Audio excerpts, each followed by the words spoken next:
Alright, so for all you Hemi guys out there who got an older Hemi, Gen 3s usually, if you're running this manifold and you're running a catch can on this side, but you have a breather here, don't just leave the breather there. It will start leaking oil onto your valve cover and seep onto your coil packs. Obviously, oil on your coil packs is not that great. Cause a misfire. Hopefully not, but in most cases it destroys the coil packs. If you want to run this manifold on a 5.7, or if you have a 6.1 and your car comes with this manifold, you can run a catch can that is vented, like this one here. All you have to do to run a catch can in this configuration is you got to cap off this, and you need to have a hose from that side coming into the catch can, as well as the one that comes from the PCV valve into the catch can. And on the top, you leave it vented.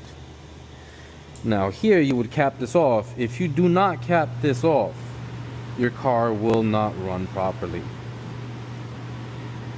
This will cause a massive vacuum leak. That is one thing you do not want. Also, by you eliminating the hot air coming back into here, you are now getting a true cold air intake.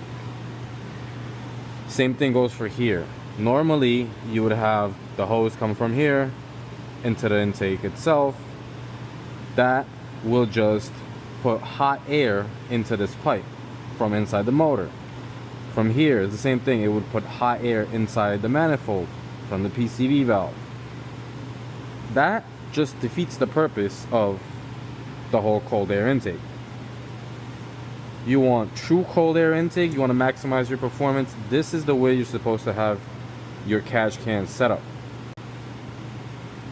Now, why you want to do this is because of this sensor right here.